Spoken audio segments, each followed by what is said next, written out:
जय श्री राधे कृष्णा। भक्तों, आज की यह रात साधारण नहीं है।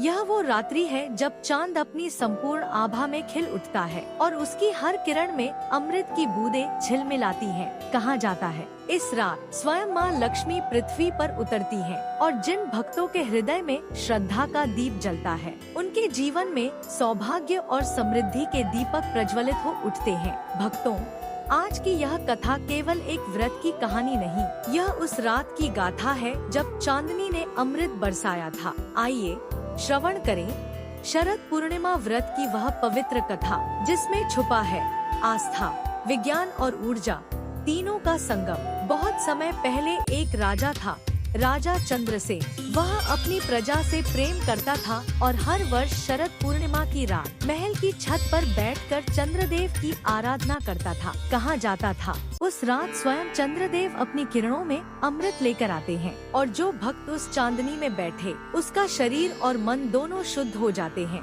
उसी राज्य में एक गरीब ब्राह्मण दंपत्ति रहते थे। उन्होंने निश्चय किया कि इस बार वे भी शरद पूर्णिमा का व्रत रखेंगे। दिन भर उपवास किया और रात को गाय के दूध, चावल और घी से खीर बनाई। उन्होंने खीर को आंगन में रखकर, हे चंद्रदेव, इस खीर पर अपनी अमृत किरणों की कृपा बरसाइए। जब आधी रात हुई, पूरा आकाश चांदनी से नहा उठा। ऐसा लग रहा था मानो अमृत की वर्षा हो रही हो। धीरे धीरे उस खीर पर चांदी की एक पतली परत जमने लगी। ब्राह्मण दंपत्ति ने श्रद्धा से उस खीर को प्रसाद रूप में ग्रहण किया और चमत्कार हो गया।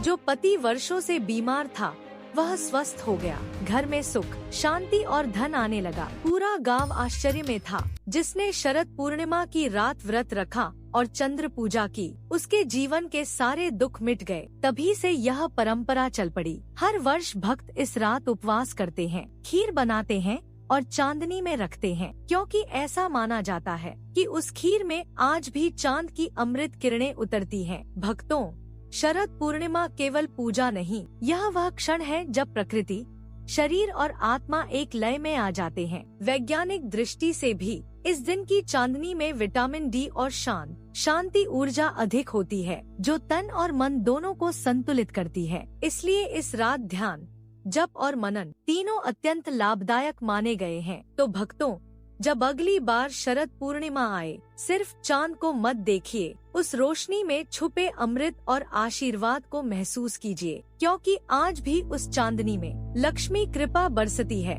और चंद्रदेव का आशीष उतरता है। अगर यह कथा आपके मन को छू गई हो, तो इस अमृत भरी रात को अपने परिवार और मित्रों के साथ जरूर साझा कीजिए। कमेंट में लिखिए, जय चंद्रदेव, जय लक्ष्मी माता, जय श्री राधे कृष्णा।